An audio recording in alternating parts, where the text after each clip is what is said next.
Europe 1, Au cœur de l'histoire.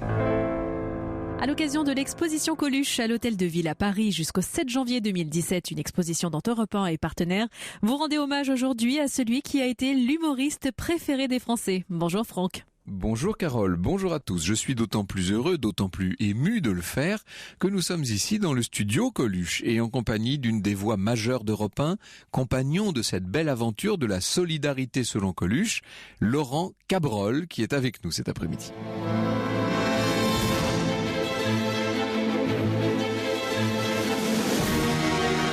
Europe 1, 14h, 15h, au cœur de l'histoire, Franck Ferrand.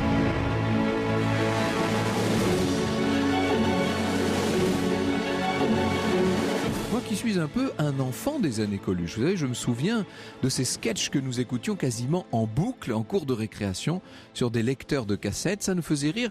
C'était même plus que ça. Au-delà du rire, il y avait une forme de prise de conscience, il y avait une volonté d'appropriation aussi, puisque je me rappelle ces camarades qui apprenaient par cœur les sketchs et les gens se les récitaient, etc. Coluche est mort jeune, très jeune, à 42 ans, mais il n'en a pas moins marqué son époque. On peut dire qu'il avait dépassé d'une certaine manière le registre de la satire pour se hisser au niveau du symbole. Le symbole symbolein, c'est ce qui réunit, ce qui rassemble et ce qui, par la même occasion, fait sens. Je vous propose de revivre la trajectoire de Coluche, depuis la banlieue la plus anonyme jusqu'à la gloire médiatique, en passant par le café-théâtre, évidemment, la scène, les tournées, le cinéma, et puis aussi ses évasions dans la drogue et la vitesse, les gestes de générosité pure et, disons-le, les grands moments de délire.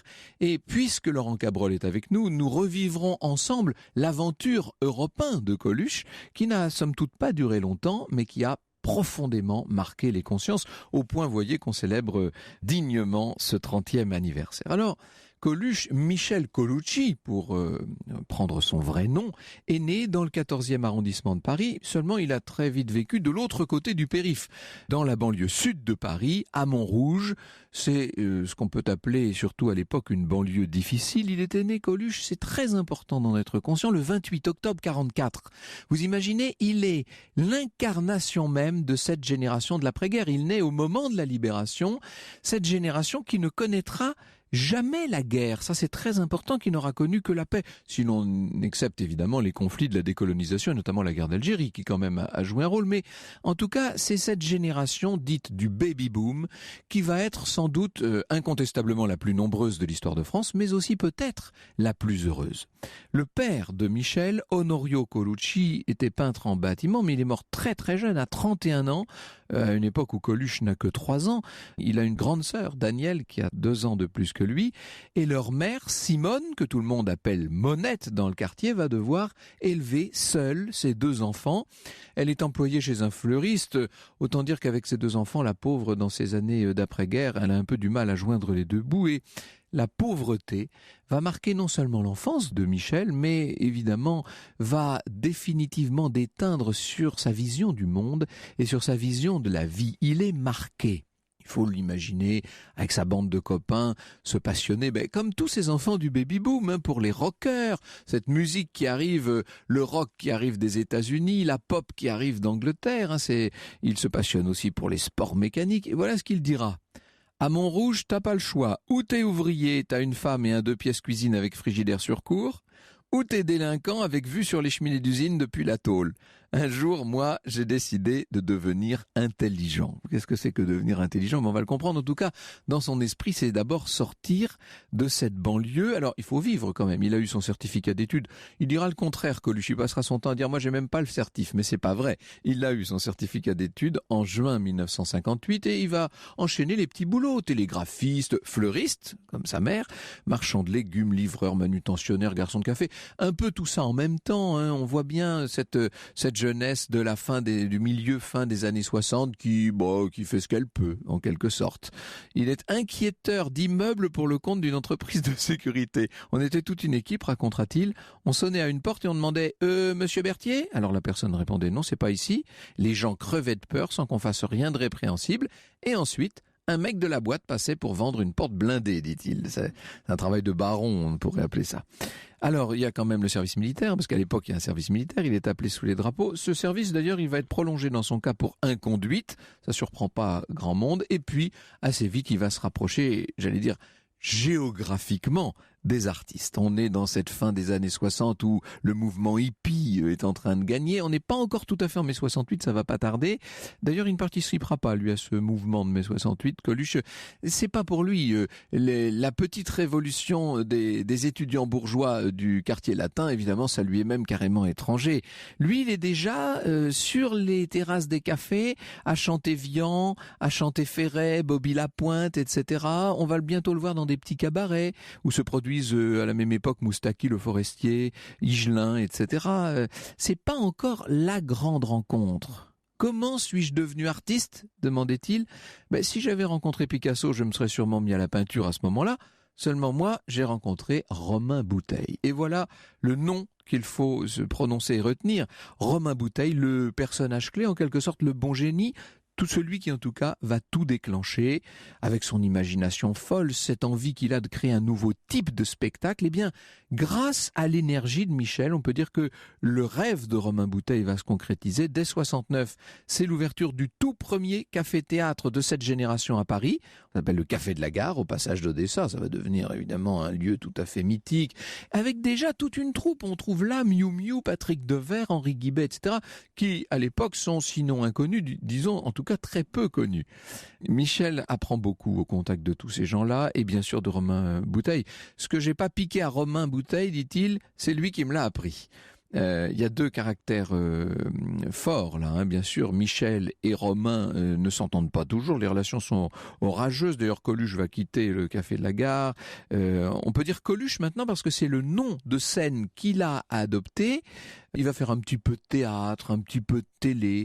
Fin 71, il crée le vrai chic parisien. Alors dans la troupe, on trouve Colline Serrault, Claire Nadeau, Roland Giraud, Martin Lamotte, Véronique Cantor. Eh bien, avec Véronique Cantor, il va avoir un premier enfant, Romain, comme par hasard, qui naît en 72, et puis il épouse Véronique en 75, et un deuxième fils, Marius, va naître en 1976. Alors, il faudrait beaucoup plus de temps pour évoquer dans le détail tous les spectacles un peu loufoques que Coluche a montés à l'époque, mais dites-vous que c'est en mars 74 que sa carrière va prendre un nouveau tournant, on y vient dans un instant. Europe 1, au cœur de l'histoire, revient dans un instant. Dans un instant sur Europe 1, au cœur de l'histoire de Coluche. Nous nous intéressons cet après-midi à son parcours avec Franck Ferrand dans moins d'une minute. Europe 1, au cœur de l'histoire. Retour avec vous, Franck Ferrand, au cœur de l'histoire de Coluche et de ses débuts sur scène. Le Coluche que nous connaissons, cette espèce d'Auguste des temps modernes, avec sa salopette rayée bleue, avec son nez rouge, ses brodequins jaunes, qui rappellent évidemment tous les codes du clown, mais en les détournant déjà, bien entendu, en s'en moquant d'une certaine manière. Ce Coluche-là, il naît en mars 74 avec un premier one-man show qui voit débouler sur les scènes ce personnage braillard, rigolard, outrancier, grossier, oh oui combien, mais tendre. Et ça, il faut jamais l'oublier.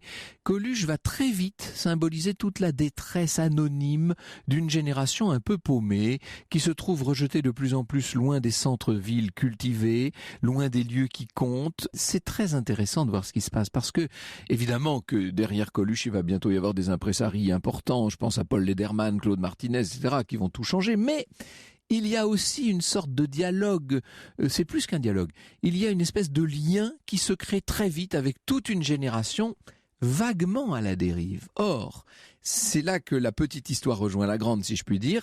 Tout va changer le soir du 19 mai 74. 19 mai 74, c'est le deuxième tour de l'élection présidentielle qui a été créé du fait de la mort anticipée du président Pompidou. C'est Valéry Giscard d'Estaing qui l'emporte d'une courte tête sur François Mitterrand. Donc Giscard fait un discours immédiatement. On attend le candidat battu, seulement François Mitterrand n'a pas l'air pressé de prendre la parole. On doit faire des comptes à l'état-major du candidat socialiste.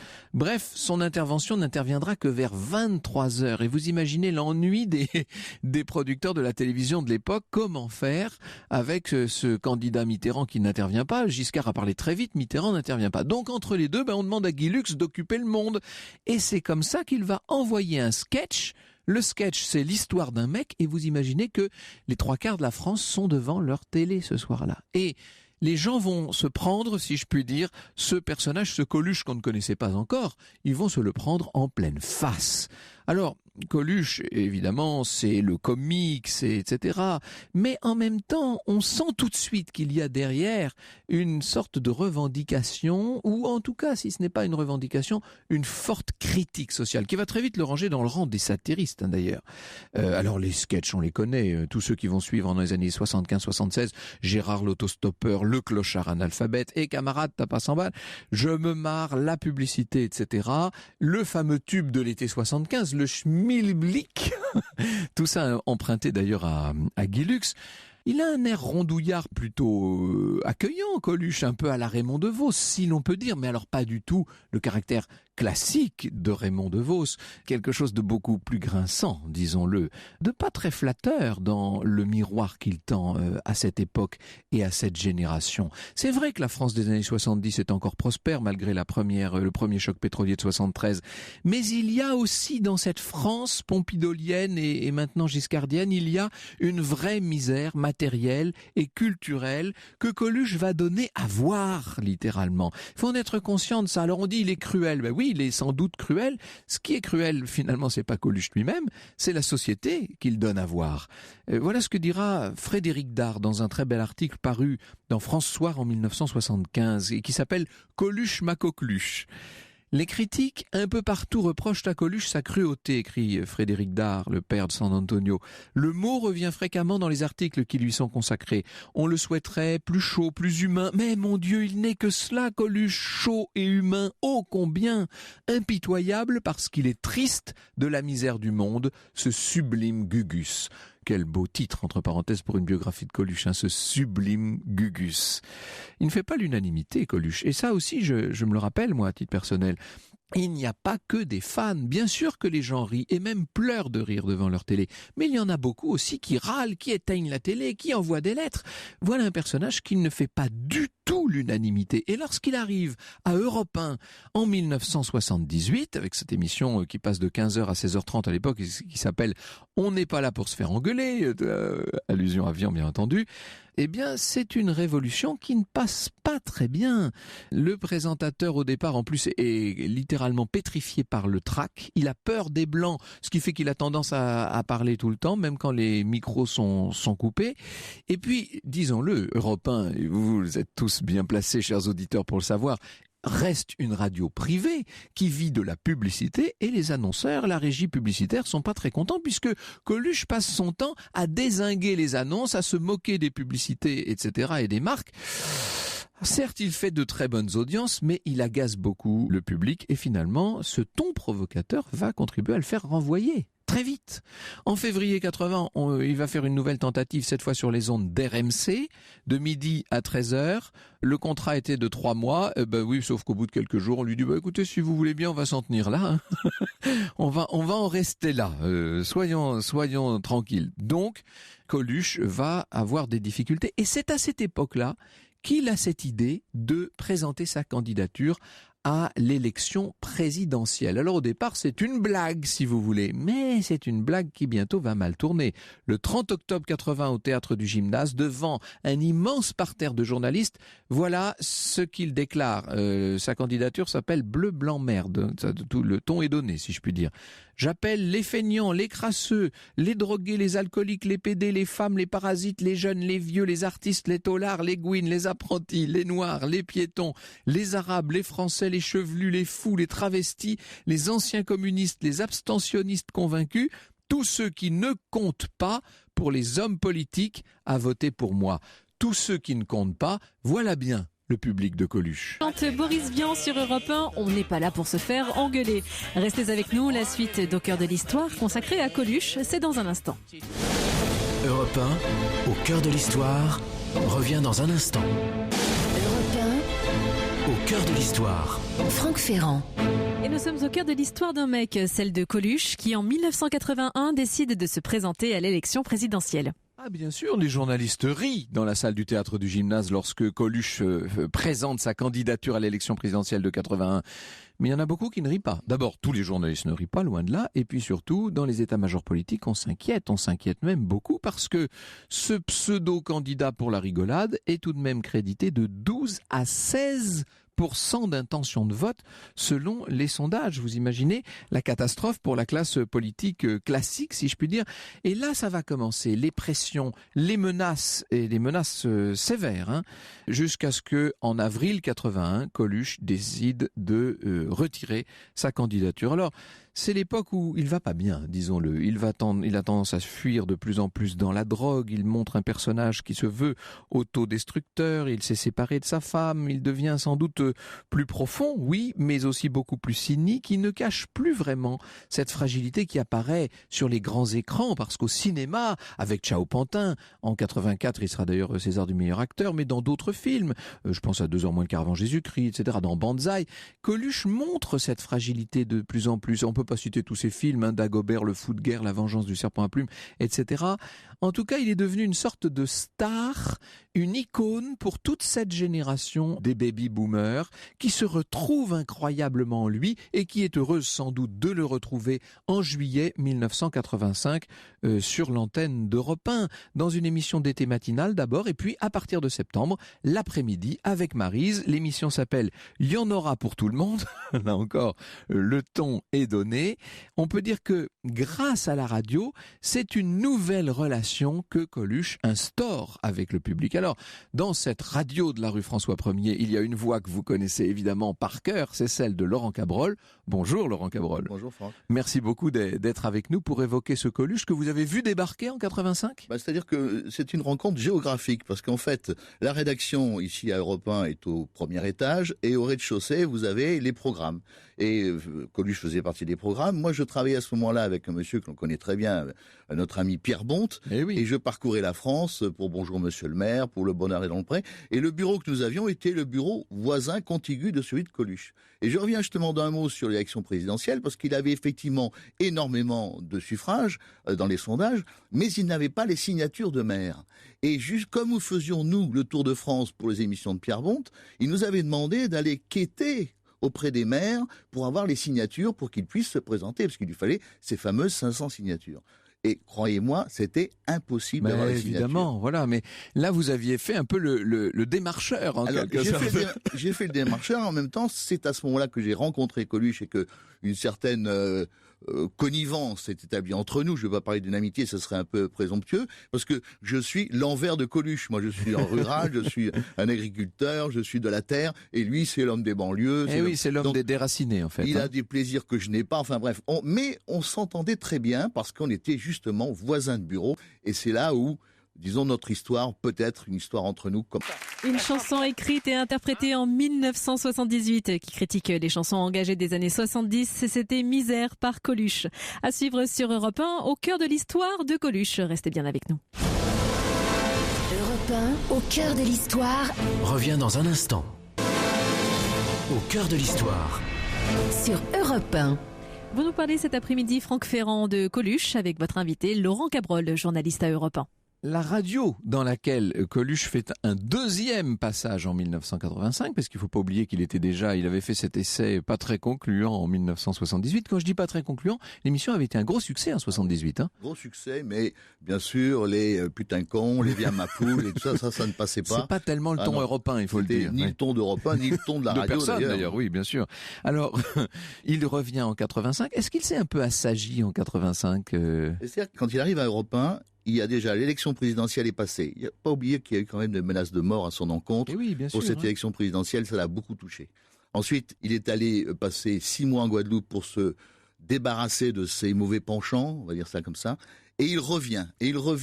C'est à ce moment-là qu'il rentre à Europe 1.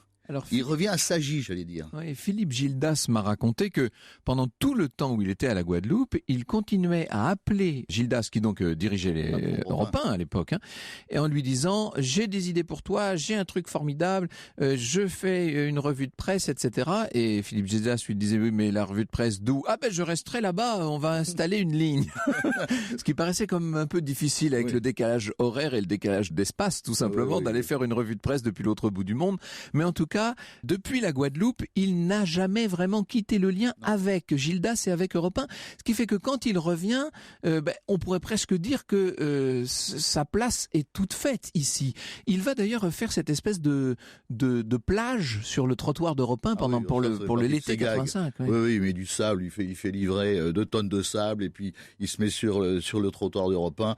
À cette époque, il faut bien dire qu'il y avait très peu de radio, il y avait un monde fou qui écoutait Europe 1 et c'était un embouteillage pas possible rue François 1er où l'on voyait Coluche faire ses pâtés de sable et ses châteaux de sable sur la voie publique. Et donc c'était une opération publicitaire parce que ça, il faut jamais le perdre de vue. Moi, je crois que c'est important de le dire aussi. On va essayer d'aborder un peu tous les aspects là, mais Coluche, c'est vrai, est un révolté en lui-même. C'est un homme qui a un cœur gigantesque. On va le prouver tout à l'heure en parlant bien sûr des Restos du Cœur. Mais c'est aussi un homme qui a le sens de la publicité, de la promotion. Il sait faire parler de lui. Et il n'est pas question qu'il revienne sur les ondes d'Europe 1 sans avoir monté une opération. Donc là, en l'occurrence, ce sera cette fameuse plage. Tous les journaux vont montrer des photos de la plage, etc. Bref, là, l'émission est lancée avec Maryse, qui joue un rose, là. Et avec toute une bande, parce que c'est le premier, quand même, à la radio, qui a créé la bande. Vous savez, aujourd'hui, c'est flagrant, des bandes, il y en a partout, dans toutes les émissions. Et lui, il a créé cette bande qui, avec à sa tête Jean-Michel Wagelzi, qui était l'un de ses mentors, un peu son secrétaire, son conseiller politique, parce que Michel est passionné par la politique. Et donc, il ne parle politique, mais une grande partie de la journée. Ah oui. Contrairement à ce que l'on croit, c'est pas le rigolo, c'est toujours pareil. Vous savez, les comiques, quand ils sont dans l'intimité, on dit qu'ils ne sont pas drôles. Coluche, dans l'intimité, n'est pas forcément drôle, il est déconneur. Il ne prend rien de sérieux. Mais tout à l'heure, vous avez prononcé un mot qui le résume en un mot, il est tendre. C'est un tendre qui cache sa tendresse derrière une vulgarité qui est une vulgarité de façade. Et c'est un homme qui est très cultivé, très intelligent, qui s'intéresse beaucoup à la politique. Et toute sa bande est autour de lui, avec Maryse. Et Maryse a son importance. Pourquoi ? Parce que l'année précédente, elle a épousé Philippe Gildas, qui est le patron de la radio. Donc vous avez là Maryse dans sa bande et Philippe Gildas qui dirige la radio. Et c'est ce duo... Qui n'est jamais loin, en fait. Ah non. Et c'est ce duo qui va permettre à Coluche de durer sur l'antenne et de créer les fameux restos. Alors, il y a évidemment une bande, il y a un ton, tout ça, et Coluche le reconnaissait très volontiers, inspiré de Maurice Biraud, qui avait été le grand animateur des matinales d'Europe 1, enfin des matinées plus exactement, d'Europe 1 dans les années 1960, qui avait créé ce ton extrêmement détendu, cet esprit de bande justement, et de copinage, ce lien direct avec l'auditeur, etc. Donc, Coluche inscrit ses pas ouvertement dans ceux de Maurice Biraud, et ça donner un ton tout particulier. Le moins qu'on puisse faire, c'est de le réécouter quelques instants. Voilà ce que ça donnait avec Maryse sur l'antenne d'Europe 1 en 1985. Bonjour.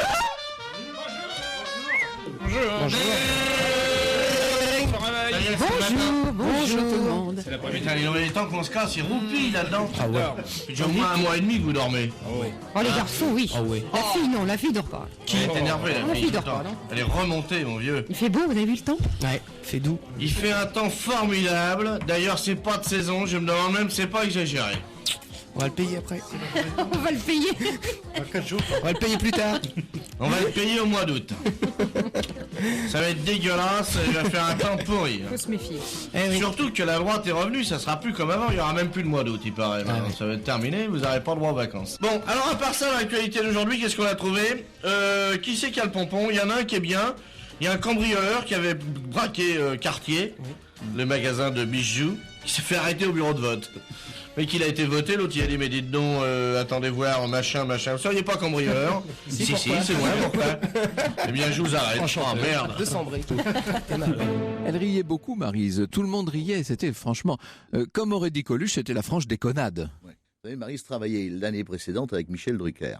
Et Coluche avait débauché Maryse à Michel. Et je dois dire que ça a été... Enfin, Michel Drucker, c'est un garçon extrêmement gentil et qui n'a pas fait de difficulté. Mais Coluche avait fait la cour à Maryse pour qu'il travaille avec lui.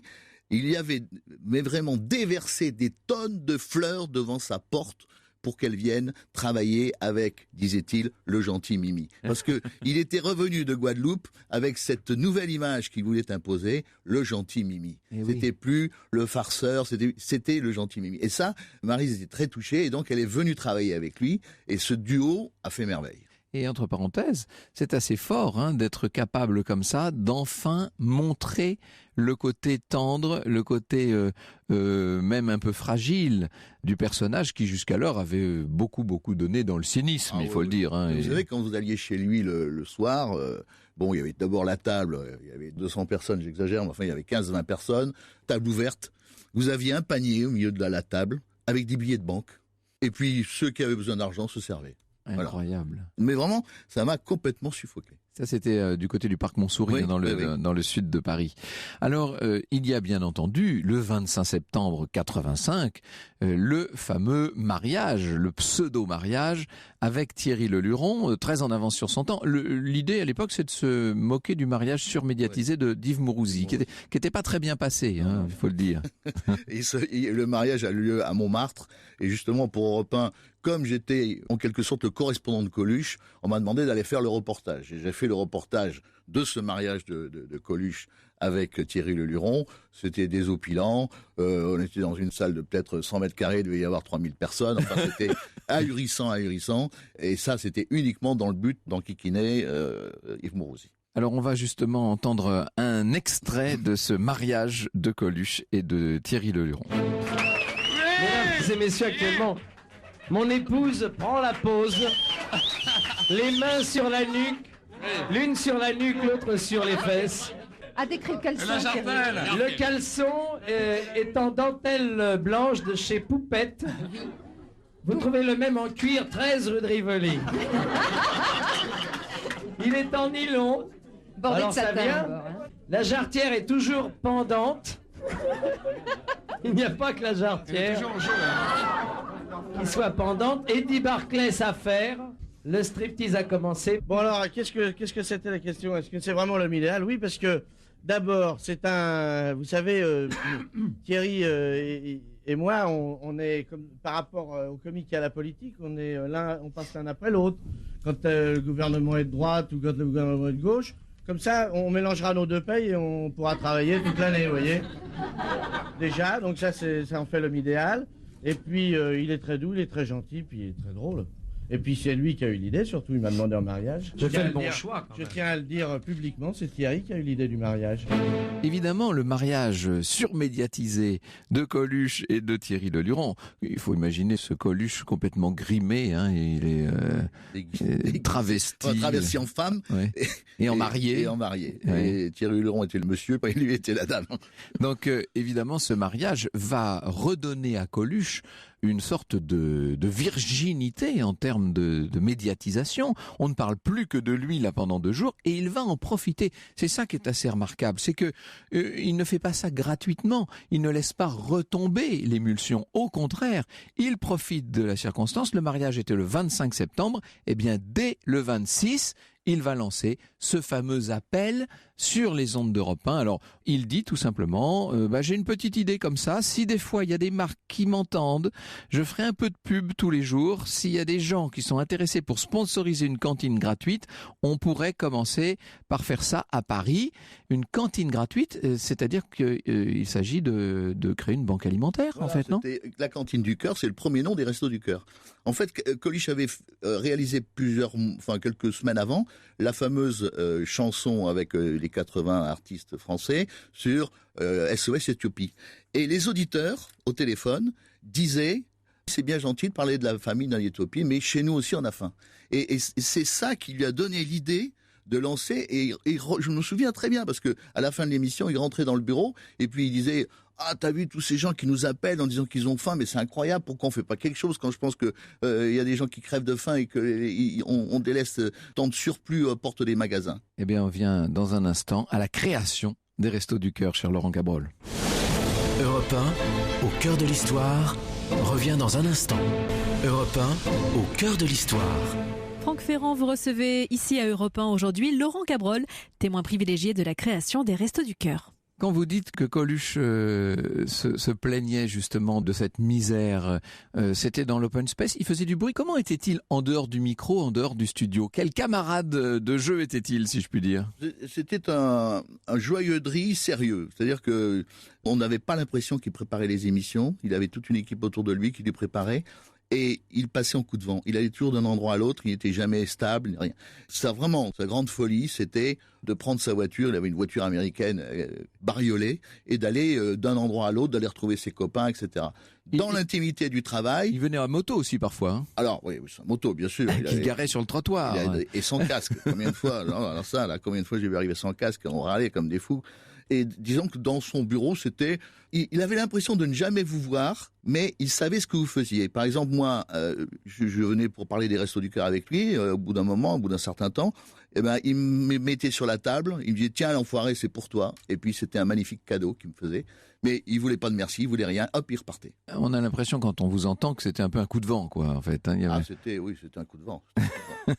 Alors, il va lancer cet appel. On ne sait pas du tout quelle va être la réaction. Or, la réaction, elle est immédiate et massive, il faut le dire. Je peux vous dire que personne n'y croit. Hein. Ah oui. Il lance l'appel. Quand vous dites personne, c'est-à-dire à la direction d'Europe 1, notamment. Autour, si son équipe. Mais il lance pas l'appel d'une manière solennelle. Si vous voyez, ça s'est fait comme ça. Ça vient naturellement. C'est-à-dire que tout en discutant avec les auditeurs, il dit, bah oui, après tout, tenez, on va lancer quelque chose. Allez, comment fait-on? Et puis il avait payé quelque temps auparavant son chèque d'impôt, je crois 3 millions de francs à l'époque.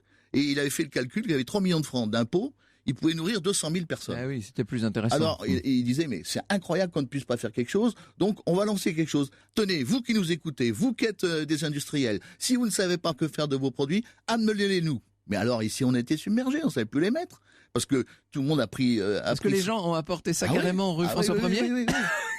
Ah oui, mais c'était effrayant. Alors donc, ça a été la panique. Après, on a dit, heureusement, il y avait, donc, c'était Paul Lederman qui était le producteur de Coluche. Son fils, Alexandre Lederman, travaillait dans une école de commerce. Et il a rassemblé ses copains de l'école de commerce. Et ils ont commencé à s'occuper de ces surplus pour ensuite aller les distribuer. Mais les distribuer comment? Il fallait créer, donc, le fameux Resto du Cœur. Alors, il y a une équipe quand même qui se met en place, là. Il y a une équipe qui se forme. Tout ça, c'est très lent, hein. Une équipe qui se forme avec d'abord ces jeunes de l'école de commerce. Et ensuite, des ingénieurs qui sont à la retraite, qui sont occupés d'entreprises alimentaires, qui connaissent bien un peu les rouages, parce que non seulement il faut récolter, mais il faut transporter, il faut stocker, transporter et distribuer. Donc c'est toute une chaîne. Ça ne se fait pas comme ça. Et là, c'est énorme le travail qu'il va falloir mettre en place. L'idée a été improvisée, mais ensuite, il faut suivre, quoi, c'est ça. Et lui, alors là, il est dépassé. Hein. Il est dépassé. Heureusement, il a 2-3 personnes autour de lui qui décident de lancer l'opération et qui disent, bon, maintenant, on va au bout. Qui sont les gens qui ont aidé, là, à ce moment-là? C'est toute sa petite bande. Hein. Et puis, il y a les étudiants et les retraités. Mais dans l'ensemble, il faut savoir que le premier Resto du Cœur est arrivé très vite. Il fallait qu'on le distribue. Et surtout, il fallait récolter de l'argent. Et là, il a un don exceptionnel, c'est qu'il rassemble tous ses copains. Alors, Michel Sardou, Johnny Hallyday... toute cette fameuse génération, là, bien entendu. Il les rassemble. Michel Sardou, je l'ai vu arriver faire un chèque de 100 000 francs. Johnny Hallyday, il a fait un chèque, j'ai pas eu le chiffre, mais enfin, il y avait Daniel Balavoine qui avait été nommé président, juste avant sa mort, président des Restos du Cœur. Donc, tout ceci commence à se structurer. Il y a tellement de stars, tellement de vedettes au milieu de tout cela, que c'est une explosion. Et là, il se fait aider par des gens de l'extérieur. Alors moi, je ne vais pas assister à tout cela parce que j'ai été un peu dépassé par les événements. J'étais en quelque sorte, moi, son porte-parole sur l'antenne d'Europe 1. Parce qu'il faut comprendre qu'à ce moment-là, à Europe 1, Coluche était donc à l'étage inférieur, la rédaction était à l'étage supérieur, et ceux d'en haut parlaient très peu à ceux d'en bas. Et donc, Coluche n'avait pas studio ouvert à la rédaction. Parce que c'était un garçon qui représentait la vulgarité sur une antenne qui était l'antenne d'information, qui était une antenne noble, etc. Oui, on le regardait d'un petit peu de haut. Ah oui. Alors ça, mais même, là, on peut dire que la moitié, même plus de la moitié de la rédaction ne voulait pas entendre parler de lui. Ah oui. À tel point, c'est que quand on parlait des Restos du Cœur, c'est Coluche qui me donnait l'info. Il me dit, moi voilà, on va ouvrir un tel resto à tel endroit, on a besoin de ci, on a besoin de ça. Et c'est moi qui, à l'antenne, allait dans les journaux de la rédaction, l'étage au-dessus, et c'est moi qui donnais aux auditeurs les informations que Coluche ne pouvait pas transmettre. Je me rappelle que vous m'avez raconté, Laurent Cabrol, que vous vous promeniez avec Coluche quand même. Vous êtes allé sur place voir un peu comment ça se passait. Oui, non, le premier Resto du Cœur, je suis allé avec lui. Ouais. Premier Resto du Cœur, il était à Aubervilliers, je crois. Et c'était un samedi matin, il pleuvait. Coluche me dit, viens avec moi, on va distribuer de la nourriture. Et on est parti. C'était à Gennevilliers. C'était à Gennevilliers. Ouais, on est parti avec sa voiture. Sa belle voiture. On s'est arrêté en cours de route dans un supermarché. Il achetait plein de cadeaux parce que lui, sa folie, c'est d'acheter des cadeaux. Des cadeaux pour tout le monde. Alors, il achète des cadeaux. On partait avec les bras chargés. On a mis tout ça dans la voiture décapotable qui était trempée parce qu'il pleuvait. On est arrivé à Gennevilliers et là, on a vu cette tente avec quelques personnes qui faisaient la queue. Il y avait déjà des volontaires, des bénévoles, on les appelait les bénévoles, qui venaient poser les nourritures et une caméra. Et c'est la seule caméra où l'on voit le premier Resto du Cœur. C'était ce jour-là, on pataugeait dans la boue. Il est arrivé, on est resté 1 heure. Il a distribué les repas avec les bénévoles et on est reparti. Et il m'a dit, tu vois, j'y crois pas, mais je crois que ça va se faire. C'est très fort, le j'y crois pas. Et il n'osait pas y croire, d'après vous Non, moi je crois qu'à ce moment-là, il a vu qu'il y avait un tel engouement, parce que lui, il avait, à ce moment-là, toute son énergie, c'était « il me faut les politiques ». Il avait compris une chose, c'est que pour que ça dure, il lui fallait une loi Coluche, il lui fallait des dons avec déduction d'impôts, etc. Alors il y avait Jacques Attali qui l'aidait, parce que c'était un copain à lui, qui était auprès de Mitterrand. Oui. On était juste avant l'alternance de mars 86. Voilà. Hein. Et là, tout s'est joué à ce moment-là. C'est-à-dire qu'à partir du moment où il a eu l'appui des politiques, il y a cru vraiment. Et on peut dire que pendant tout le début de l'année 86, c'est une montée en puissance de ces Restos du Cœur qui sont là maintenant, donc depuis 30 ans, par définition. La première année, il y croyait tellement peu qu'il avait un bénéfice de 1 million dans les caisses. Souvenez-vous, il les a donnés à l'abbé Pierre. Parce qu'il se disait l'année prochaine, je ne continue pas, c'est trop compliqué.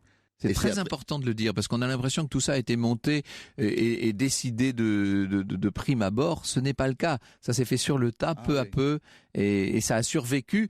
Peut-être même que si Coluche n'était pas mort aussi tragiquement, ça n'aurait pas survécu si longtemps, c'est possible. J'en suis convaincu. Ouais. J'en suis convaincu. Parce que juste avant sa mort, je me souviens qu'il disait « Je suis dépassé, je ne vais pas continuer, c'est impossible, il faut que quelqu'un prenne le relais ». Or, son décès a été tellement retentissant que ça a donné toute une aura à cet homme-là. Franchement, il est reparti sur une autre planète, et c'est grâce à sa mort et aussi grâce à sa femme, parce que bien sûr, il était séparé de Véronique Colucci, mais sa femme a repris le flambeau, elle avait le nom, et c'est là où tout a redémarré, on peut même dire tout a démarré. Alors on sait qu'effectivement, dès le mois de mai de cette année 86, Coluche était descendu à Cannes, il fait une entrée au festival. En France moche, il était déguisé. Il faut savoir qu'à l'époque, la grande chroniqueuse de France 2, on disait Antenne 2, c'était France Roche. Il préparait son grand retour au Zénith après un rodage au Café de la Gare. Il loge à cette époque dans une maison qui est du côté d'Opio. Le 19 juin, il rentre de Cannes à moto avec 2 copains. Il fait très beau, il roule, semble-t-il, assez doucement. Et dans un tournant, il va rencontrer, vous savez, ce camion contre l'un des marchepieds duquel il va donc se fracasser. Alors il y a eu des rumeurs d'assassinat, etc. En fait, elles ne s'appuient, ces rumeurs, sur aucun fait concret, jusqu'à ma connaissance en tout cas. On peut dire que Coluche aura disparu juste après la création de ces Restos du Cœur et que, comme vous le dites, Laurent Cabrol, sa mort va donner aux Restos du Cœur une sorte de vigueur et d'énergie supplémentaire. Merci beaucoup d'être venu évoquer celui qui a été un collègue de bureau, un ami, avant bien entendu de devenir ce mythe.